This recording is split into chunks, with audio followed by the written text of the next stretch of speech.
Hello, I'm Rachelle Wilhite. I'm the designated broker of Best Choice Realty, and we have a guest speaker today. Happy to introduce her. Before I do, just want to remind some of you this is your first time jumping on our webinar, definitely send comments through our chat. We do use the chat. We do monitor the chat. We do mostly just talking, so just me and the guest speaker talking throughout the presentation. So if there's a question that you want us to ask, or if there's something that you want to bring up for the end, we're happy to open up the line at the end of the presentation. I love webinars because I always pull something new. I always learn something new, and that's what I think I'm going to learn here today. Colette was one of these people. I was out there actually recruiting for real estate agents. Was it a couple months ago, Colette? And we met at a coffee shop. And she used to work at Keller Williams, and we were talking about wearing multiple hats in business. And she says, Rachelle, I have just decided to just stay focused with insurance.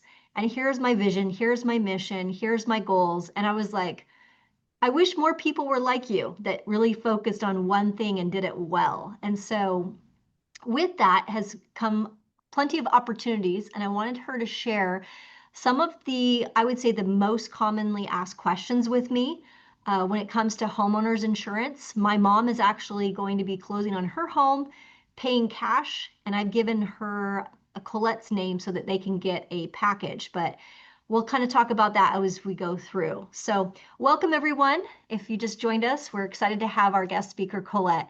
If you go to the next slide, Shannon, then I'll turn it over to Colette so she can talk about her company and what she works and what she does. Hi, everybody. I work at Comparion Insurance, which is stemmed from Liberty Mutual. We started off as just their sales team, but we're through all of the states, like we're nationwide.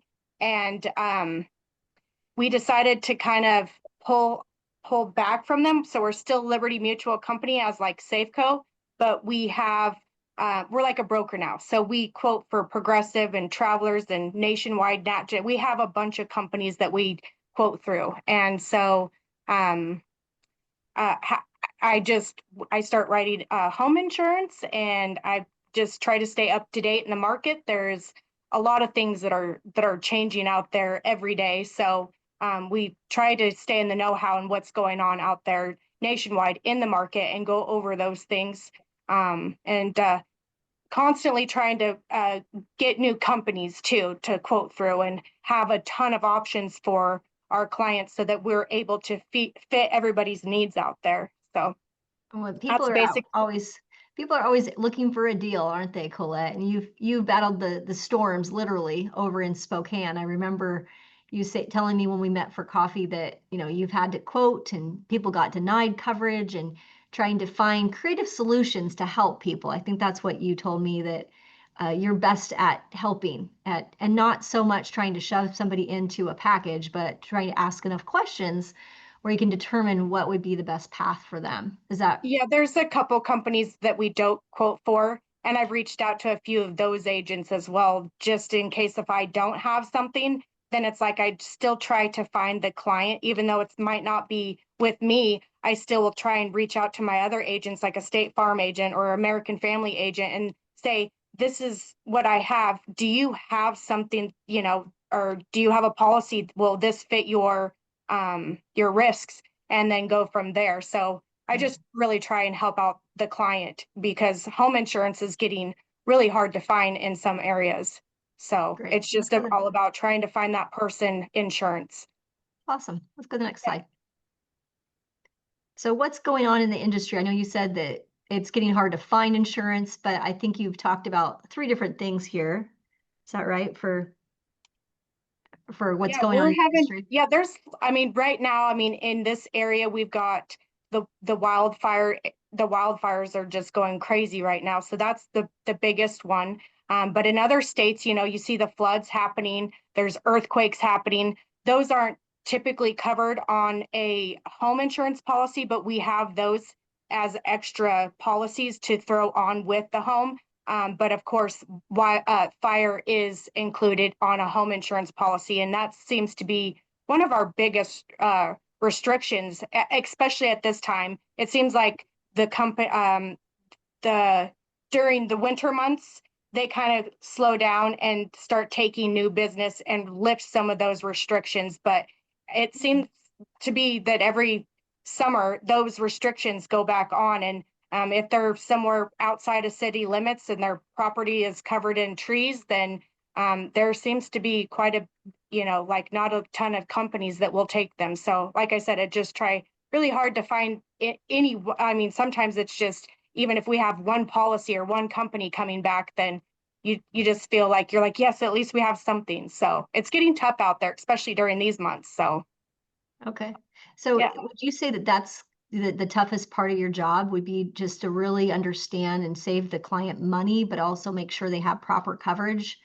Is that kind of what you'd say is the toughest thing to do right now?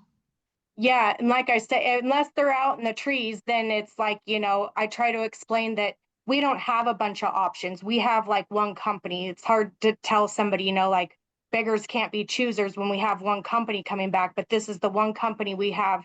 And, even though they might not like the price, there's always like, we could raise the deductible. I've got all these options to help try and bring the price back down, but at least make sure they have proper coverage in case there was a total loss, that they'd have enough to rebuild what they have there. And then, like I said, just go from there and see, Great. always tell them we can shop later and see if we can find something different. And then, like I said, we're always trying to bring on new companies. Some of these, they're called E&S companies. And these are the companies that are going to be willing to take on these homes that the other, like Travelers or, Safeco takes quite a bit of stuff. It's kind of surprising when they don't, but it's basically right before before you have to go to the Washington Fair Plan, which is not a good place to be. They don't cover much. Okay. And so we're trying to get some more of those companies that we can write through, and we should have at least one by the end of the year. So we're all excited about that because, like I said, it's getting tough, especially when somebody takes a rate increase and you go to shop them and you say that you have all these companies, but every company, if they're, like I said, if they're heavily treed, you get nothing back. And you're like, well, I do have a bunch of companies, just nothing is coming back right now. So Right. it's just try to explain this and what's going on in the market to each person and each Each case person is that very different, I would yeah, assume. Yeah, different types of yeah, homes. each property is a little bit different too. So, and where they're based, if it's, the east side or the west side of Washington or even Idaho, it's like I said, or basically it's inside city limits. You get inside city limits and you'll still have like 5 or 6 companies coming back, and you get outside and you might have barely one company coming back. So, Interesting. Let's go to yeah. the next slide, Shannon. So it's kind of interesting to see that Comparion, I think, has a lot of options. That's what I've noticed and what I've heard from other people as well.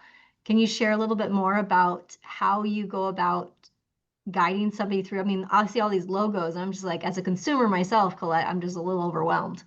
Yeah, there's a lot to go through, but some of those companies that you're seeing on there, they're just for like Airbnbs, they're just for rentals, and then you have the companies that are just for primary or secondary homes. So it does look confusing, but as I look through them, I'm like, well, those are the ones for my Airbnb. So we try to have something for everybody, whether it's course of construction, if the place is vacant. I know Formus will do vacant homes, but only up to 30 days. So if it's going to be like where they're just like an investor and they're just remodeling it, so it's like construction and it's vacant, we can go American Modern and do like a basic home policy, and not like it's like a dwelling 1 versus a dwelling 3. There's kind of some like levels to it, to each one.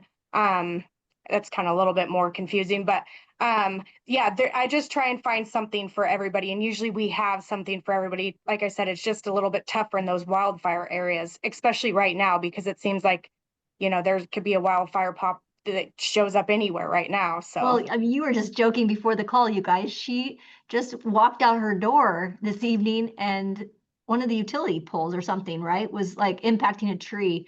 Literally was on fire. yeah. So my neighbor I was working, and my neighbor knocked on my door, and I'm like, oh, that's kind of odd. He doesn't walk over here and just knock on the door. So I opened it, and he's like, hey, your tree is smoking.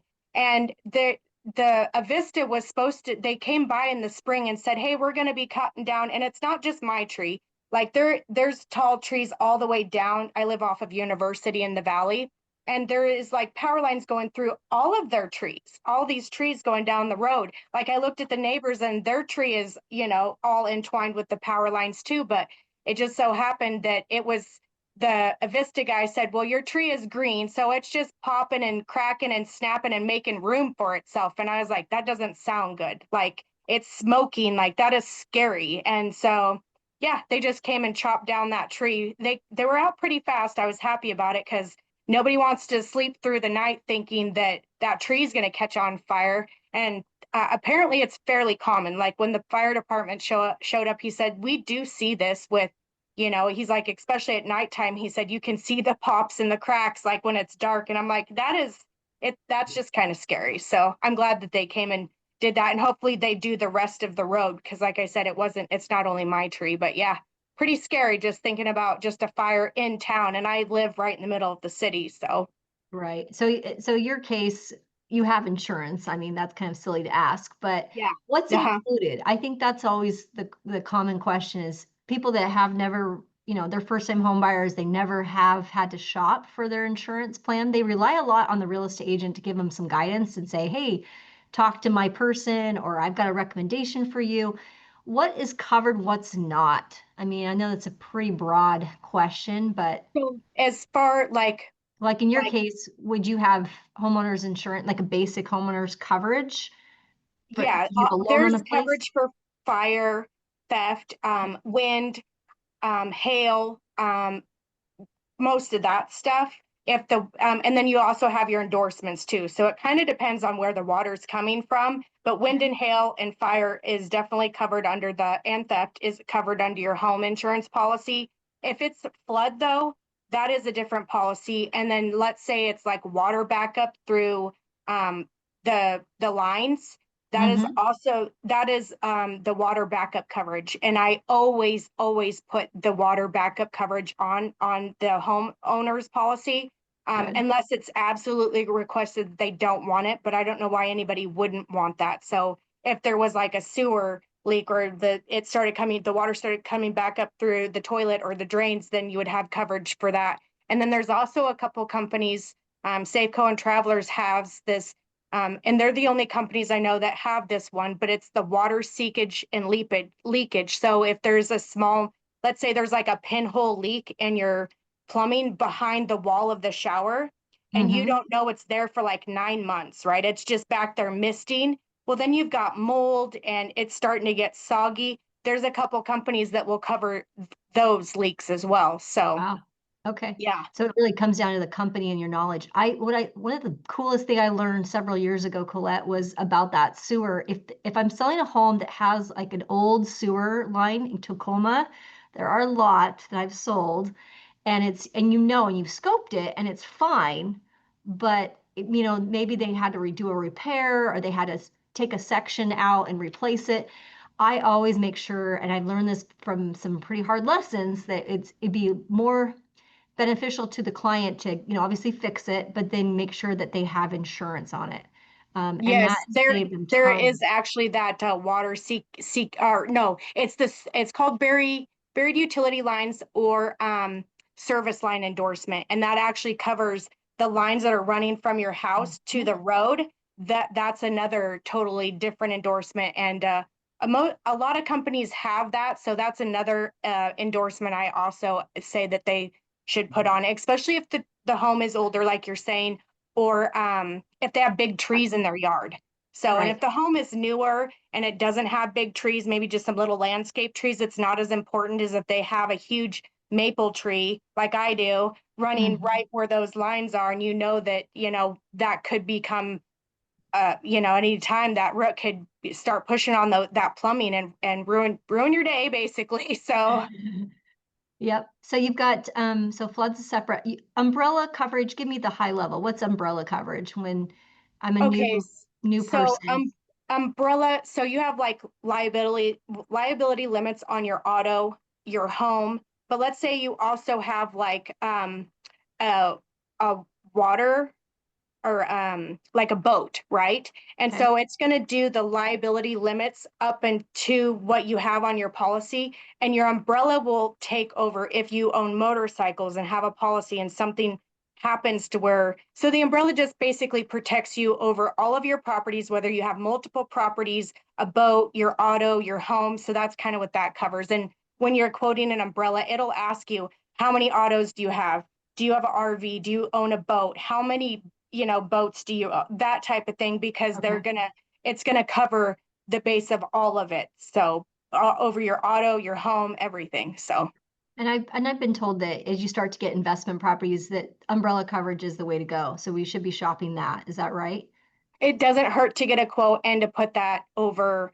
Oh my gosh, we just had a meeting last week. I don't know if I should totally share the story, but um, the lady was turning into her driveway and she had pulled into her driveway, and the car that was coming at her said that her lights had, and this was a Washington case, said that the lights had blinded her from her automobile, and she lost control of her vehicle and blamed it on the lady pulling into her driveway who had just pulled in and parked. And somehow the lady didn't even know that there was a claim put out on her for like Really? 200,000. This lady got like $200,000 for her saying what had happened. You know what I mean? Like that's it. Yeah. And She I'm probably sure gets there's herself an more to the attorney. story, but yeah, you just never know. And as being a homeowner, sometimes you just want to make sure that you've got an umbrella to make sure that you're being fully protected. Okay. Um, just over crazy things, over an auto, or just pulling in and somebody saying, well, her lights of her vehicle blinded me and I ran my car off the road, and seriously got her Injured. passenger seriously got injured. And so they pulled out a claim on this lady, but that lady pulling into her driveway had no idea. They didn't never contact or anything. And so she didn't know until she went to go shop her auto again that there was this claim on her for like $200,000. Wow. Yeah, so we've learned some really crazy things and why we should have, a flood, an umbrella. Like we just kind of go over some of these, I don't know, they're bad stories, but it just kind of, goes It to puts show things into like, perspective. It yeah, does. Yeah. yeah. And you're like, I was kind of like, my boss was like, oh, do you guys have any other questions? And I was like, no, all I can think about is the story you just told me. Like that was just, just Well, quite a bit of, people learn, Colette, from stories, don't they? They yes, start, they I mean, do. I started looking at my life, my will, because you hear sometimes the bad stories got prompt action.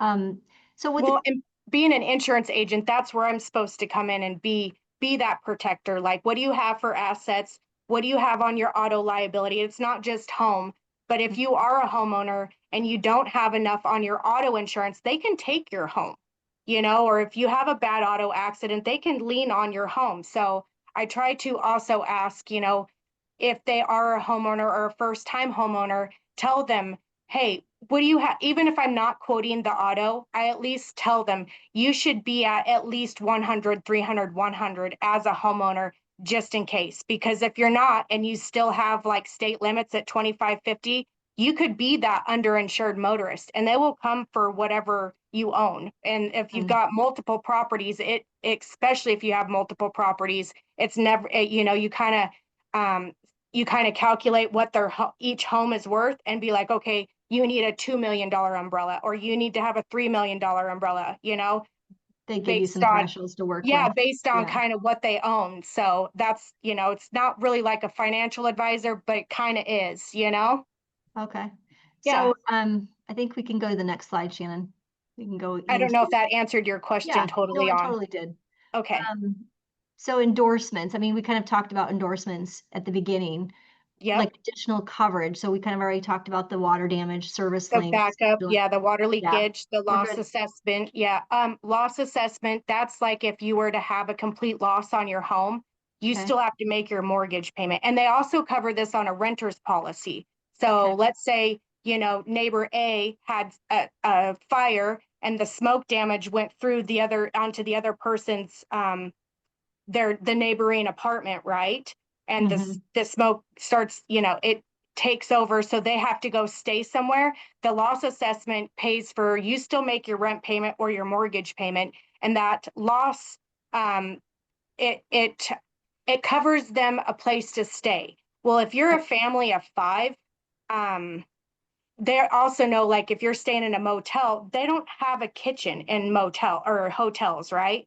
So they know that you're going to be eating out a bunch too, because you don't have a kitchen to cook out of. And so it's actually coverage D, the loss of use. They call it a couple different things, but that is what would pay to basically put you up while your house was being built or refixed, depending on what kind of damage it was, whether it was a fire, a whole fire, if it was just half a fire, or smoke damage, depending on the peril. But it would pay to, and so that one usually comes standard included on your homeowners and policy and renters policy. So the loss assessment, but not so some of these on here, earthquake would be separate, flood would be separate, right? Yes, it is. Yeah, the service line is additional coverage, and then some of those are endorsements too. That's kind of confusing. But the service line is the buried utility lines that we're talking about. The plumbing from your home to the street is the homeowner's property. And so you'd have to ask the homeowner's insurance rep that's running it, right?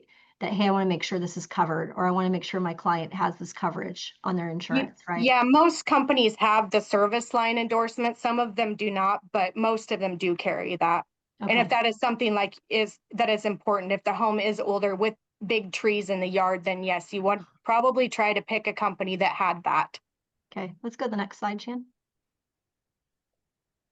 We talked about some of these other ones that come up a lot, Colette. So you could roll through this. I know we're getting close to, we have 6 minutes left. So talk to me about knob and tube. So is this like not insured? There's no company that will insure these, or is there still the knob and tube? If the wiring is still in the walls, it's fine. They just don't want the electricity running through it. Usually knob and tube is like 1920s and older than that. But in Spokane, there's quite a bit of homes that are still, that are pretty old, and that they still have the knob and tube.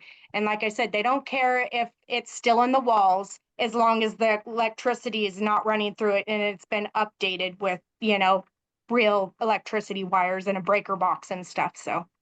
Okay. So it's not, it's just, it kind of depends, but we need to kind of basically bring you up to speed if we do see this in practice.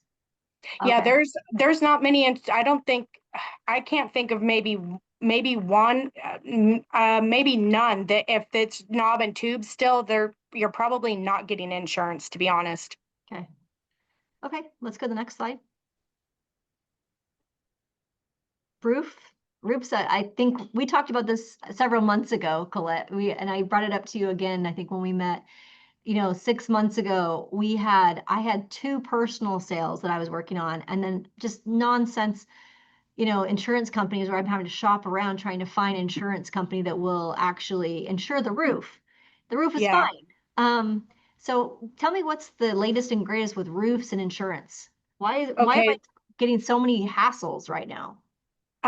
With the roof, they're really wanting to see 15 to 20 years of a replacement cost. And they just believe, and this, when they're writing the new business, is that when you're getting the new policy, that if the roof hasn't been updated within the last 15 to 20 years, that the next windstorm that comes along is probably going to rip it all apart. And that's going to be a claim right off the bat. And so the insurance companies are trying to basically battle those claims, and there's a ton of restrictions on the roof age, because they're trying to limit their risk, I guess, just like with wildfire. So roofs are a big one lately, where it's kind of hard to write, and so that's one of my biggest questions is like, give me an estimate of when you think the roof was done, or ask the seller, like when they know, if they have an estimate of when the roof was redone. Metal roofs, you tend to last a little bit longer, so you can kind of go a little bit, if you put on metal, the age doesn't matter as much with that. But yeah, the roof restrictions are pretty crucial lately. Okay. So in the layers too, I know if somebody's put on a second layer, you can insure 2 layers. If they want to put on a 3rd layer, that's a no-go. Yeah, that's a no-go. Yes. Yeah. All right, let's go to the next. Construction, remodels, Kind of talk to me about how that works. So if I'm working with a builder or construction people, I know you do insurance for that because you worked quite a few of those deals for me.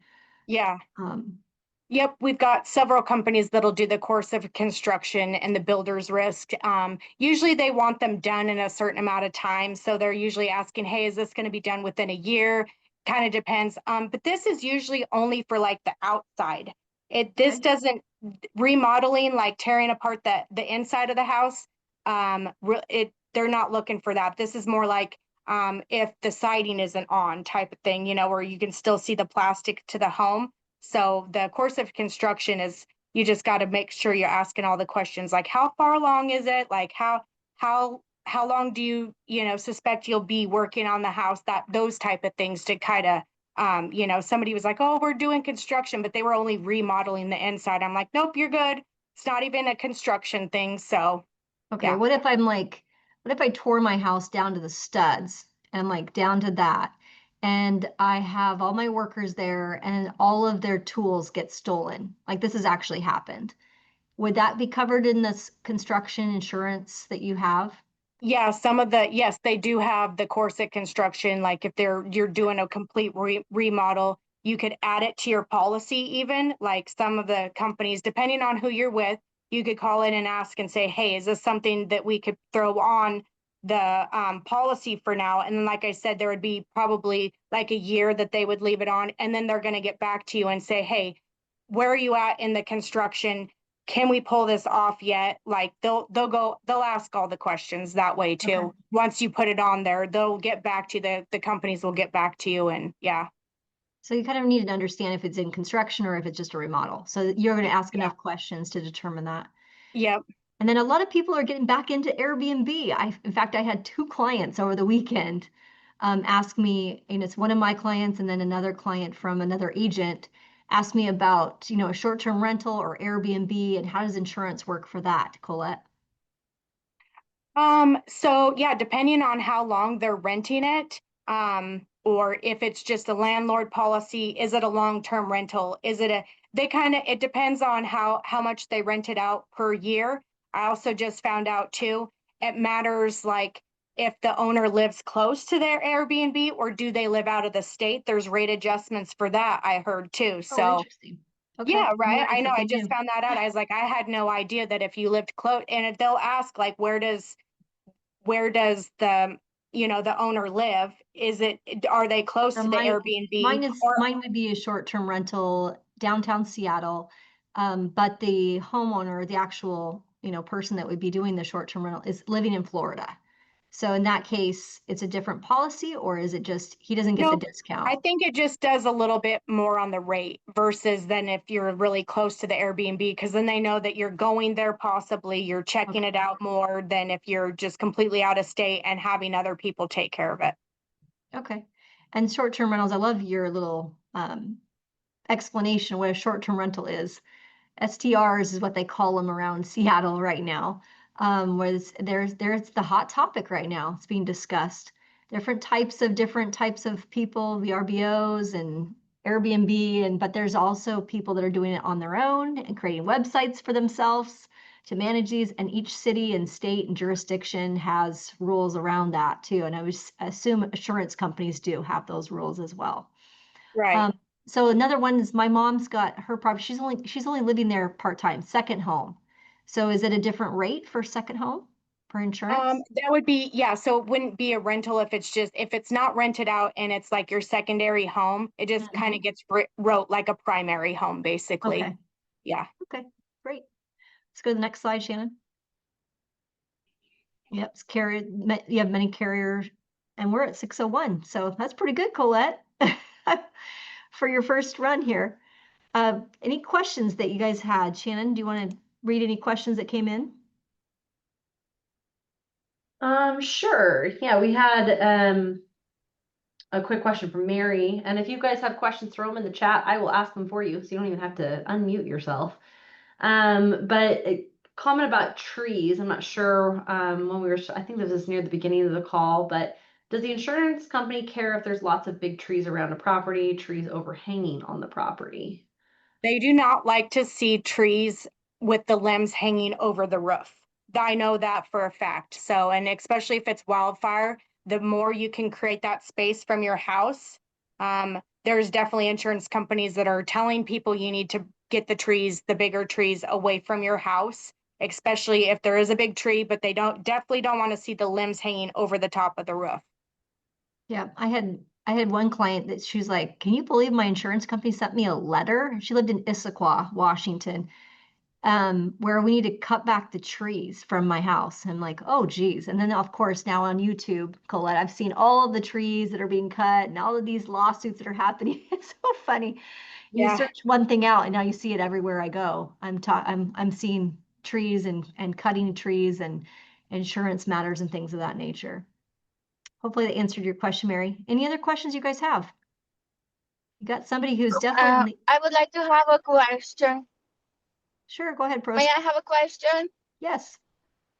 So, my adopted mother, she has a tree in front in her yard, and in the front of her house, out of the gate, and I cannot help her.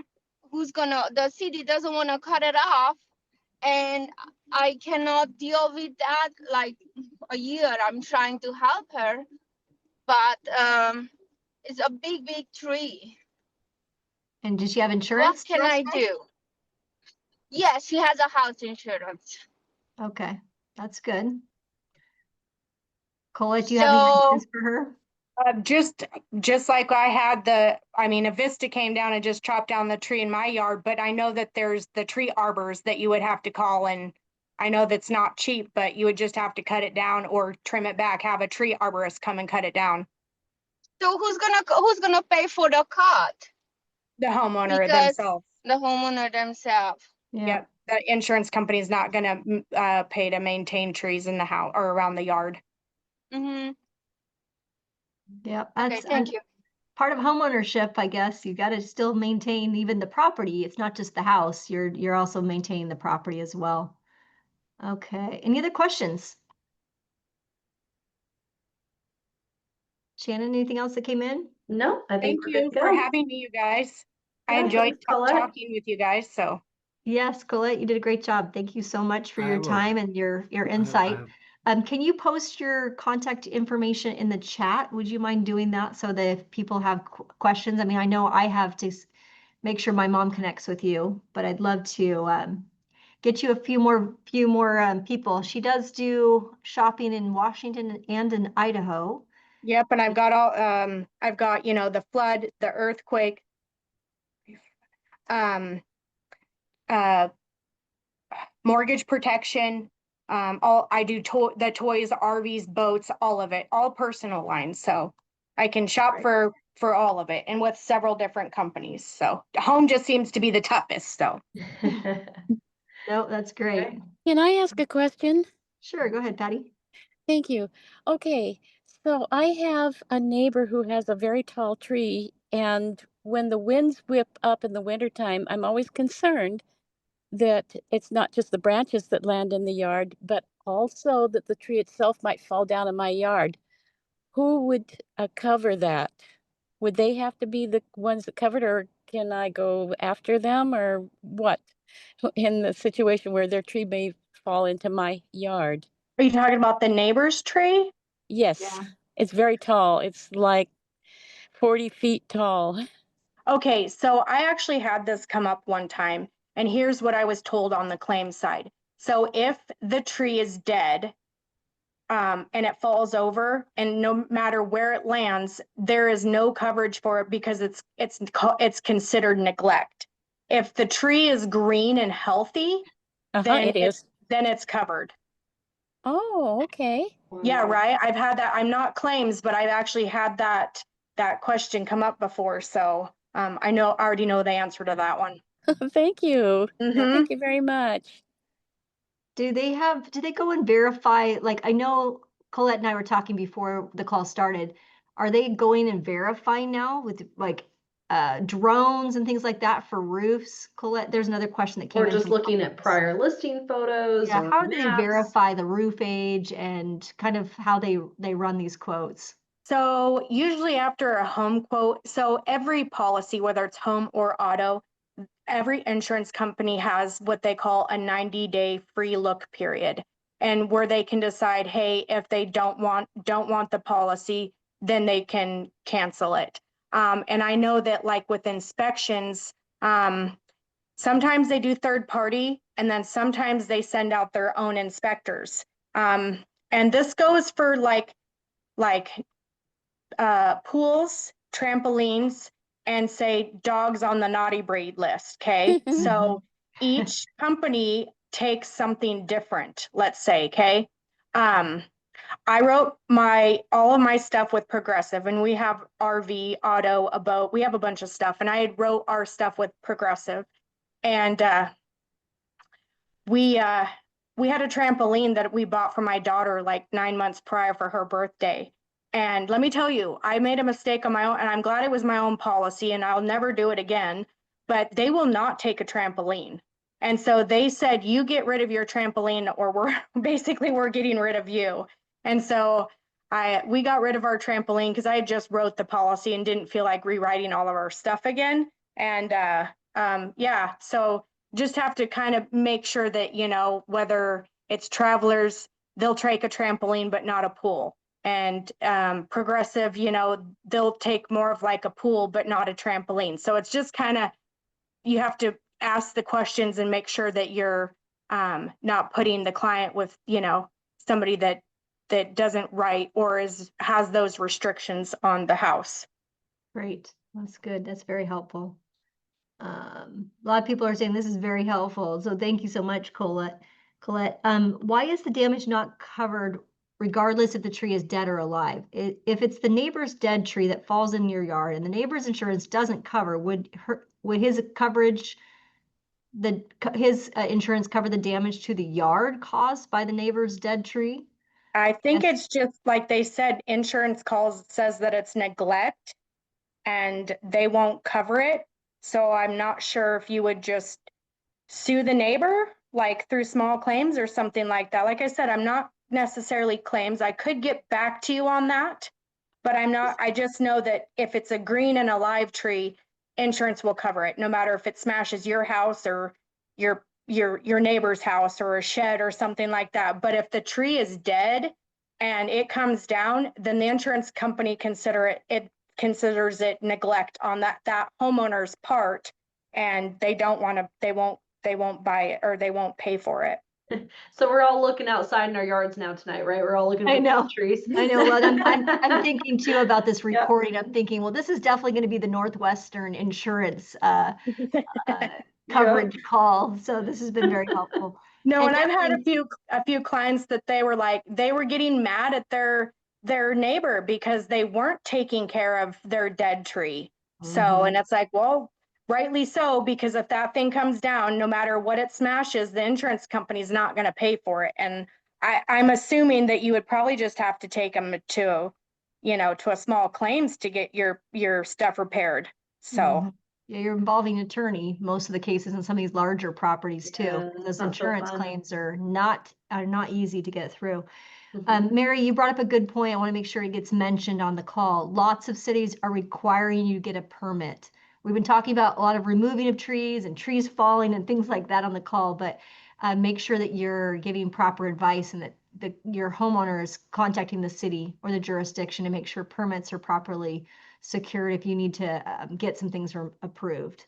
I've also heard that too through permits of like adding extra bedrooms or bathrooms. They're looking for permits, and then if it's not done correctly, or not have a permit for the extras that they've done on the home, that people are getting in trouble when they go to list their home. That was just something I heard off to the side without, not really insurance based, but I did hear that.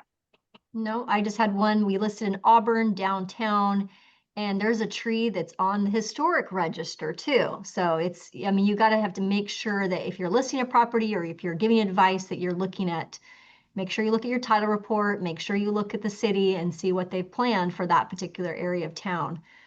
Because sometimes that comes up too, that prevents you from doing. Yeah, maybe it's not taking down the entire tree, just trimming it back away from, right. Yeah. Yeah. Okay, Yeah, I very think- good. I think that's all the questions that came in to me, Shannon. Anything? Yep. more? No, that's all. And I think just a quick plug for those that are in Northwest MLS, we have a very nice little flood map. So when you encounter properties that are near floodplain, it's like we had insurance brokers take a look at it and they're like, you guys have this? That's pretty cool. So yeah, it's something to utilize for sure. If you've got a property that's near a river or near a lake, you might want to take a look at that. I was going to say too, so we just had this meeting on floods because of all the damage and floods that's going on. A lot of the flood claims that are coming through are in non-flood areas. Like they're not on the flood registry. So my boss is like, you need to start sending a flood policy with every home quote, starting like 2 weeks ago. So Wow. just to make sure, because he said all of these claims that are coming up are actually not in flood areas. And that's pretty sad when you have to give the news that it's not covered and you've Yeah. lost a lot out of your home value. That's great that you've got that support. And I love your boss. Your boss is just, I think, down the street from our headquarters, right? He's out of Tukwila. He is, yes, he is. That's awesome. So we've got a local. This is great. So I'm happy to have somebody on both sides of the state of Washington jumping on tonight. Thank you so much, Colette, for helping us out tonight.